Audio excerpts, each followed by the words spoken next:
প্রিয় শিক্ষার্থী, তোমরা কেমন আছো? আল্লাহর রহমতে ভালো আছো? আমিও আল্লাহর রহমতে ভালো আছি। আজকে তোমাদের বায়োলজি প্রথম পত্রের আলোচনা, যে প্রথম পত্রের আলোচনা করছিলাম, এর আগে তোমাদের সামনে আর তিনটে ক্লাস নিয়েছি। তো তোমরা তো জানো এই অধ্যায়টা খুবই গুরুত্বপূর্ণ অধ্যায়। হ্যাঁ, এবং এই অধ্যায় থেকে তোমাদের বোর্ড পরীক্ষা অবশ্যই প্রশ্ন হবে। তোমাদের আগেও আবার রিমাইন্ড করতেছি, কেন করতেছি রিমাইন্ডার দিচ্ছি যে যেমন জীব প্রযুক্তি থেকে যেমন একটা অধ্যায় হয়, ঠিক অর্থাৎ এই 12 অধ্যায় থেকে আরেকটি করে অবশ্যই প্রশ্ন হবে। এমসিকিউ সিকিউ উভয়ের জন্য এই অধ্যায় খুবই গুরুত্বপূর্ণ। এই জন্য এই অধ্যায়ের প্রতি তোমরা অবশ্যই মনোযোগী হবা। তো তোমরা তো সবাই জানো যে এই অধ্যায়ের নাম্বার হচ্ছে 12 এবং অধ্যায়টার নাম হচ্ছে জীবের পরিবেশ, বিস্তার এবং সংরক্ষণ। তো মাই ডিয়ার স্টুডেন্ট, জীবের পরিবেশ বলতে গেলে এটাকে 3টা টপিকস নিয়ে এই অধ্যায়ে পুরোপুরি আলোচনা করা হয়েছে। জীবের পরিবেশ বলতে গেলে এটাকে বলা হচ্ছে এনভায়রনমেন্ট বলা হচ্ছে। জীবের বিস্তার বলতে গেলে এটাকে ডিস্ট্রিবিউশন বলা হচ্ছে, এবং এটাকে সংরক্ষণ বলতে গেলে এটা কনজারভেশন বলা হচ্ছে।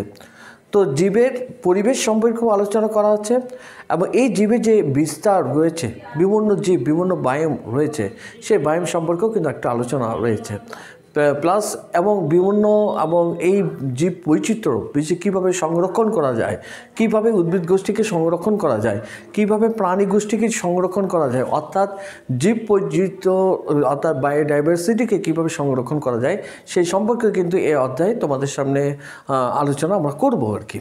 তো মাই ডিয়ার স্টুডেন্ট, তো আজকে আমি চেষ্টা করেছিলাম আজকে তোমাদেরকে এই অধ্যায় কমপ্লিট করার জন্য, তারপর চেষ্টা করতেছি যে না আরেকটু একদিন ক্লাস নিয়ে তোমাদের এই অধ্যায় আরও সুন্দর করে ডিটেল তোমাদের সুন্দর বুঝিয়ে তোমাদের অবশ্যই একটা ক্লাসের মাধ্যমে এই অধ্যায় ইনশাল্লাহ শেষ করব। তো মাই ডিয়ার স্টুডেন্ট, তোমাদের আজকে এই অধ্যায়ের 2টো টপিকস নিয়ে আলোচনা করব। একটা টপিকস হচ্ছে বায়োম সম্পর্কে আলোচনা করব, আরেকটি টপিকস হচ্ছে প্রাণী ভৌগোলিক অঞ্চল, জিওগ্রাফিক্যাল রিজন। তো মাই ডিয়ার স্টুডেন্ট, আজকে আমার যে বায়োলজি অনলাইন ক্লাসগুলো দেখো, মইনুল স্যারের যে বায়োলজি অনলাইন ক্লাসগুলো দেখো, এই বায়োলজি অনলাইন ক্লাস দেখার জন্য আমার প্রিয় শিক্ষার্থী এবং যারা দেশে বিদেশে ভিউয়ার্স আছে তাদেরকে আমার পক্ষ থেকে ওয়েলকাম। তো মাই ডিয়ার স্টুডেন্ট, আজকে অবশ্যই ক্লাসটা শুরু থেকে শেষ পর্যন্ত দেখার জন্য তোমাদের আহ্বান জানাচ্ছি। তোমরা অবশ্যই এখন আমি যে ডিটেল ডিসকাস করতে সেই ডিটেলের দিকে অবশ্যই মনোযোগ হও প্লিজ মাই ডিয়ার স্টুডেন্ট। তো আজকে যে প্রথম যে টপিকস সেটা হচ্ছে বায়োম। তো বায়োমটা কি বুঝতে হবে। বায়োম হচ্ছে একটি বড় ইকোসিস্টেম, একটি বড় বাস্তুতন্ত্র। এই বাস্তুতন্ত্রকে যদি আমি একটু ডিটেল বা ডেফিনেশন হিসেবে দেখি, যে একই জলবায়ু, একই মাটি, একই উদ্ভিদ গোষ্ঠী, একই প্রজাতির উদ্ভিদ গোষ্ঠী, বা একই ধরনের উদ্ভিদ গোষ্ঠী, একই ধরনের প্রাণী গোষ্ঠী বা একই প্রাণীর যে সমন্বয়ে, হ্যাঁ, যে বাস্তুতন্ত্র অন্যান্য বাস্তুতন্ত্র থেকে পৃথকযোগ্য, এইরকমকে আমরা বলব বায়োম। বায়োম হচ্ছে পৃথিবীতে এরকম বায়োম কয়েকটি রয়েছে, যেমন হচ্ছে মরুভূমি বায়োম, তুন্দ্রা বায়োম, হ্যাঁ, তারপর হচ্ছে ট্রপিক্যাল রেইন ফরেস্ট, এগুলো হচ্ছে বায়োম। তো এই সব পৃথিবীতে বিভিন্ন বায়োম রয়েছে। তো এই বায়োমগুলোর কিন্তু অর্থাৎ অঞ্চলে এক একটা ধরনের প্রাণী গোষ্ঠী দেখা যায়। ওই প্রাণী গোষ্ঠীটা ওই পরিবেশের সাথে তারা অভিযোজিত হয়েছে। ওই বায়োমের যেসব উদ্ভিদগুলো দেখা যায় ওই পরিবেশের সাথে তারা অভিযোজিত হয়েছে। যেমন মরু অঞ্চলে ডেজার্ট যেটা বায়োম, সেই বায়োমের উদ্ভিদ গোষ্ঠী ও প্রাণী গোষ্ঠীকে যদি আমি তুন্দ্রা অঞ্চলে নিয়ে আসা হয়, অর্থাৎ শীতের মেরু অঞ্চলে নিয়ে আসা হয়, সেই মেরু অঞ্চলে তাদের পরিবেশের সাথে তারা অভিযোজিত হতে পারবে না। অর্থাৎ আমরা বুঝতে হবে মরুভূমি অঞ্চলে যে ধরনের উদ্ভিদ গোষ্ঠী রয়েছে, মরুভূমি অঞ্চলে যে সমস্ত প্রাণী গোষ্ঠী আছে, ওই অঞ্চলে যে বায়োমের মধ্যে যে প্রাণী গোষ্ঠী আছে সেটাকে যদি তুন্দ্রা বা মেরু অঞ্চলের আমরা নিয়ে এসে থাকি বা সেই পরিবেশে তারা কি থাকবে না, অর্থাৎ টিকে থাকতে পারবে না সেই পরিবেশে। অর্থাৎ তুন্দ্রা মেরু অঞ্চলে যেসব উদ্ভিদ গোষ্ঠী রয়েছে, ঠিক অপরপক্ষে প্রাণী গোষ্ঠী রয়েছে, যে সেগুলোকে যদি আমি মরুভূমি বায়োমে নিয়ে আসি বা ডিজার্ট বায়োমে নিয়ে আসি, তারা ওখানে টিকে থাকতে পারবে না। তো এই জন্য আমি প্রত্যেক পৃথকযোগ্য ইকোসিস্টেম, এই জন্য বায়োম বলতে পৃথকযোগ্য ইকোসিস্টেমগুলোকেই আমরা কিন্তু বলবো যে বায়োম। এবং বায়োম হচ্ছে একটি বড় ধরনের ইকোসিস্টেম। তো মাই ডিয়ার স্টুডেন্ট, পৃথিবীতে অনেক ধরনের বায়োম রয়েছে, তার মধ্যে আমি কয়েকটির কথা আমি বলেছি। আমরা আজকে যে প্রথম যে বায়োম সম্পর্কে আলোচনা করব সেটা হচ্ছে মাই ডিয়ার স্টুডেন্ট মরুভূমি বায়োম, সেটাকে বলে ডিজার্ট বায়োম। সেই বায়োম সম্পর্কে আমরা প্রথমে বলছি যে মরুভূমি অঞ্চলগুলোতে অবস্থানটা আমাদের দেখতেছি যে এই অঞ্চলগুলোতে সাধারণত বিশেষ করে এশিয়ার পশ্চিম এশিয়ার বিষয় আরব কান্ট্রি, বিশেষ করে মরুভূমি বায়োমটা হচ্ছে আফ্রিকা, বিশেষ করে আফ্রিকা মহাদেশের মধ্য এশিয়া, মধ্য আফ্রিকা, বিশেষ করে উত্তর আফ্রিকায়, এগুলো কি আফ্রিকার পৃথিবীর অনেক অঞ্চলে আছে, যেগুলো হচ্ছে পৃথিবীর মধ্যে সবচেয়ে বড় মরুভূমি অঞ্চল সাহারা মরুভূমি অঞ্চল। তো মরুভূমি অঞ্চল অনেক কয়টাই রয়েছে, তার মধ্যে বিশেষ করে আফ্রিকাটাই উল্লেখযোগ্য। এশিয়ার আরও কিছু কিছু অঞ্চলে মরুভূমি রয়েছে, অস্ট্রেলিয়ান অঞ্চলে মরুভূমি রয়েছে, উত্তর এবং দক্ষিণ আমেরিকাতে কিছু মরুভূমি রয়েছে। তো এর মধ্যে সবচেয়ে বিশেষ করে মরুভূমি অঞ্চলে আমরা তো জানি বিশেষ করে এদের বৃষ্টিপাতের পরিমাণ কম হয়। দেখা যায় যে বছরে তারা একবারই বৃষ্টিপাত হয়ে থাকে, এবং যে বৃষ্টিপাতের পরিমাণটা হচ্ছে 25 সেন্টিমিটার। এবং 25 সেন্টিমিটার বলতে গেলে আমি বলতেছি 10 ইঞ্চি থেকে কম। আবার এই মরুভূমি বায়োমের যে আমরা যদি চিন্তা ভাবনা করব যে এটা হচ্ছে গোলার্ধের কি হচ্ছে উত্তর এবং দক্ষিণের 30 ল্যাটিটিউড অঞ্চলগুলোতেই অবস্থান করে থাকে এই মরুভূমি বায়োমগুলো। এবং মরুভূমি বায়োমগুলোতে সাধারণত একবার বৃষ্টিপাত হওয়ার কারণে এখানে বিভিন্ন অল্প ইয়েতে এক বৃষ্টিপাতের মাধ্যমে এতে কী হচ্ছে বিভিন্ন উদ্ভিদে কী হচ্ছে অঙ্কুরোদ্গম খুব দ্রুত ঘটার মধ্যে এখানে কিছু কিছু গাছ দেখা যায়, যেমন ক্যাকটাস। আমরা জানি যে মরুভূমি বায়োমে ক্যাকটাস গাছগুলো আছে, বাবলা গাছ আছে, খেজুর গাছ আছে, কিছু লিগুম জাতীয় উদ্ভিদের গাছ রয়েছে। এগুলো হচ্ছে মরুভূমি বায়োমের উদ্ভিদ। এবং আমরা দেখতে পাচ্ছি যে মরুভূমি বায়োমগুলোতে যেমন বহু বর্ষজীবী উদ্ভিদ দেখা যায়। এবং এখানে মরুভূমি অঞ্চলগুলোতে তাদের সেইভাবে সেই পরিবেশে যেন তারা উষ্ণ তাপমাত্রা তারা কী করতে পারে, অর্থাৎ সহ্য করতে পারে, এই জন্য ওই টাইপের তারা উদ্ভিদগুলো আমরা দেখা যায়। মরুভূমি অঞ্চলগুলোতে সাধারণত উদ্ভিদের পত্ররন্ধ্র দিনে রাতের খোলা থাকে, এবং এই কারণ এদের তাপমাত্রা দিনের বেশি থাকার কারণে তারা পত্ররন্ধ্র কি রাতের বেলা খোলা থাকে। আর মরুভূমি অঞ্চলগুলোতে সাধারণত প্রাণীরা রাতের বেলা তারা চলাফেরা করে থাকে। তো আমরা জানি যে এগুলোতে মরুভূমি অঞ্চলে বিভিন্ন টাইপের প্রাণী দেখা যায়। তো আমরা মোটামুটিভাবে আজকে মরুভূমি সম্পর্কে জানতে পারলাম। দ্বিতীয় আমরা যে আলোচনা করব যেটা হচ্ছে তুন্দ্রা অঞ্চল। তুন্দ্রা অঞ্চলটা হচ্ছে বিশেষ করে এশিয়া এবং ইউরোপ মহাদেশের উত্তরে অবস্থান করা হয়। যেমন আমরা সাইবেরিয়ার কথা বলবো, রাশিয়ার উত্তর অংশে, নরওয়ে, এইরকম ইউরোপের উত্তর অঞ্চলগুলোকে আমরা কি বলবো, তুন্দ্রা অঞ্চল বলবো, তুন্দ্রা বায়োম বলবো।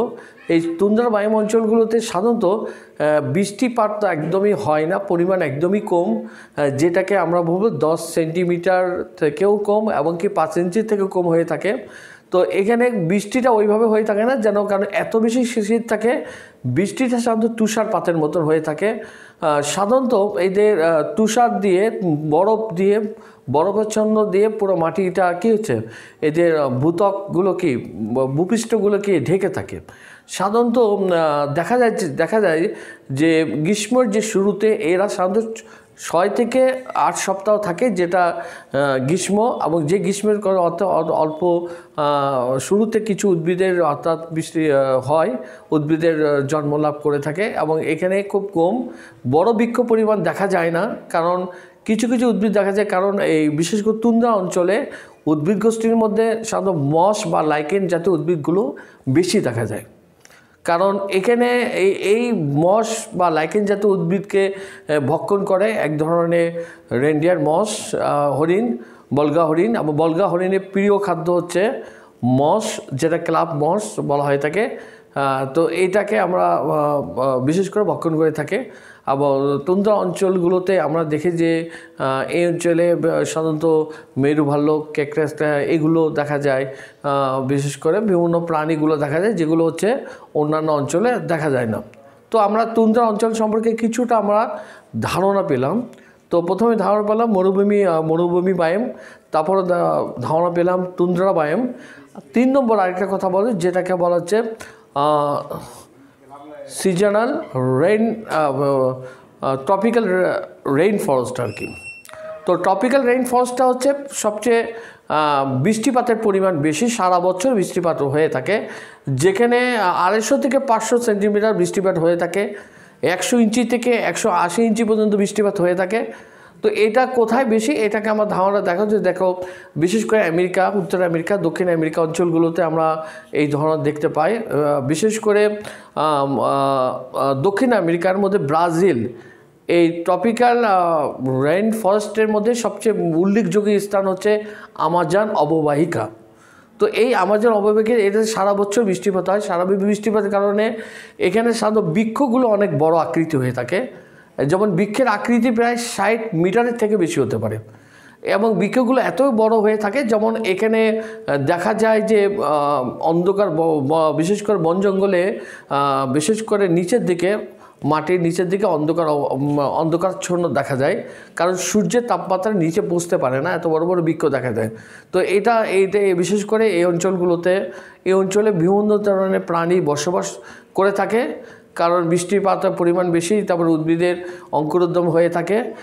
বিশেষ করে বড় বড় বৃক্ষের বিভিন্ন লতা, এদেরকে অবলম্বন করে বিভিন্ন লতা পাতা, বিভিন্ন পরাশ্রয়ী উদ্ভিদ এদের উপরে অবস্থান করে থাকে। তো আমরা মোটামুটিভাবে ট্রপিক্যাল রেইন ফরেস্ট সম্পর্কে জানলাম। তো ট্রপিক্যাল রেইন ফরেস্টের মধ্যে আমরা জানতে পেরেছি এবারটা পৃথিবীর অনেক দেশে আছে ট্রপিক্যাল রেইন ফরেস্ট, বিশেষ করে পূর্ব এশিয়ার দেশগুলোর মধ্যে আমরা দেখতে পাবো। সেগুলো হচ্ছে ট্রপিক্যাল রেইন ফরেস্টের মধ্যে। আর ট্রপিক্যাল সিজনাল ফরেস্ট যেটাকে বলবো, ট্রপিক্যাল সিজনাল ফরেস্ট হচ্ছে, এটা সাধারণত উল্লেখযোগ্য স্থান হচ্ছে মায়ানমার, বার্মার যেটাকে বলবো, সেই অঞ্চলে যে বন অঞ্চল, সেটাকে ট্রপিক্যাল সিজনাল ফরেস্ট বলা হয়ে থাকে। কারণ এই অঞ্চলে বৃষ্টিপাত কিন্তু সাধারণত ট্রপিক্যাল রেইন ফরেস্টের থেকে পরিমাণ কম, কিন্তু একটু কম, কিন্তু তবে ট্রপিক্যাল রেইন ফরেস্টে সারা বছর এদের বৃষ্টিপাত হয়ে থাকে, কিন্তু 12 মাস সারা বছর বৃষ্টিপাত হয়ে থাকে। কিন্তু ট্রপিক্যাল সিজনাল ফরেস্টের ক্ষেত্রে বৃষ্টিপাতটা সাধারণত সারা বছরটা ওইভাবে হয়ে থাকে না, বিশেষ করে গ্রীষ্মকাল হয়ে থাকে এবং শীতের বৃষ্টিপাতের পরিমাণ কম। আর সবচেয়ে আধিক্য যে বৃষ্টিপাত দেখা যায় সাধারণত বর্ষাকালে দেখা যায়। তো ট্রপিক্যাল আর সিজনাল ফরেস্টের মধ্যে বাংলাদেশেও কিন্তু অনেকটা অঞ্চল রয়েছে, সিলেটের, চট্টগ্রাম, এগুলো একটা ট্রপিক্যাল সিজনাল ফরেস্টের মধ্যে, বিশেষ করে এই অঞ্চল। তো মাই স্টুডেন্ট, আজকে বিশেষ করে এইসব বায়ুম সম্পর্কে আলোচনা করলাম। তো বায়ুমের মধ্যে আমরা কয়েকটি বায়ুম আলোচনা করেছি। একটা হচ্ছে মরুভূমি বায়ুম সম্পর্কে আলোচনা করলাম, তুন্দ্রা বায়ুম সম্পর্কে আলোচনা করলাম, ট্রপিক্যাল রেইন ফরেস্ট অঞ্চল বায়ুম সম্পর্কে আলোচনা করলাম, একটা আছে ট্রপিক্যাল সিজনাল ফরেস্ট সম্পর্কে বায়ুম সম্পর্কে আলোচনা করেছি। দ্বিতীয় যে টপিক্স মাই ডিয়ার স্টুডেন্ট, এটাকে তোমাদের খুব চমৎকারভাবে আলোচনা করব। যে টপিক্স হচ্ছে জিওগ্রাফি, অর্থাৎ প্রাণী এবং ভূগোল। প্রাণীবিদ্যা এবং ভূগোল সমন্বয়ে যে একটা সাবজেক্ট রয়েছে, সেই সাবজেক্টটা হচ্ছে প্রাণী ভূগোল বলা হয়। সেই সাবজেক্টের পড়াটা খুব মজার বিষয় তোমাদের কাছে হবে, কারণ এই প্রাণী ভূগোল নিয়ে একটি চ্যানেলও আছে, তোমরা দেখো, ডিসকভারি চ্যানেল, অ্যানিম্যাল প্ল্যানেটস এবং জিওগ্রাফিক্যাল চ্যানেলগুলো দেখতে পারো। সে কারণ এখানে প্রাণী নিয়ে বিশেষ কথা। তো জিওগ্রাফিক যেটা সাবজেক্টটা হয়েছে, এই সাবজেক্টের বিশেষ করে 1857 সালে মানে জুলজিক্যাল সোসাইটির যে সাধারণ সম্পাদক পিএল স্কেলেটার উনি প্রাণী ভূগোলকে 6 অঞ্চলে বিভক্ত করে থাকেন। প্রভৃতি এয়ার ওয়ারলেস বিজ্ঞানী যে প্রাণীবিদ বিজ্ঞানী প্রাণীভূগোলের বিজ্ঞানী তিনি এই প্রাণীভৌগোলিক অঞ্চল 6টি অঞ্চল বিভক্ত করা হয়। এই 6টি অঞ্চলগুলোকে আমরা মূলতভাবে আমরা তোমাদের সামনে প্রেজেন্টেশন করতেছি। 6টির মধ্যে প্যালিআর্কটিক অঞ্চল, নিউ আর্কটিক অঞ্চল, নিউ ট্রপিক্যাল অঞ্চল, তারপরে হচ্ছে ইথিওপিয়ান অঞ্চল, ওরিয়েন্টাল অঞ্চল অ্যান্ড অস্ট্রেলিয়ান অঞ্চল রিজন।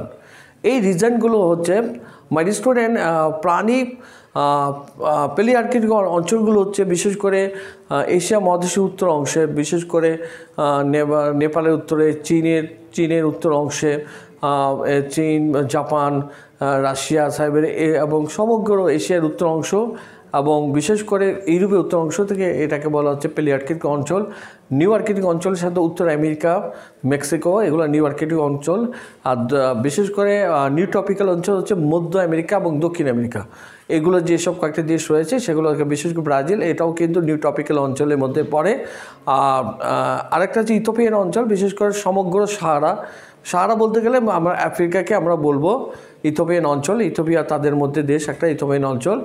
আর ওরিয়েন্টাল অঞ্চলটা হচ্ছে বিশেষ করে বাংলাদেশ, ভারত, শ্রীলঙ্কা, আর এগুলো হচ্ছে, তারপর হচ্ছে মায়ানমার, এগুলো হচ্ছে থাইল্যান্ড, এগুলো কি মালয়েশিয়া, এগুলো হচ্ছে কি ওরিয়েন্টাল অঞ্চল। আর আরেকটি অঞ্চল আছে যেটা ইথিওপিয়ান অঞ্চল, যেটাকে বলবো ইথিওপিয়ান অঞ্চল, অস্ট্রেলিয়ান অঞ্চল।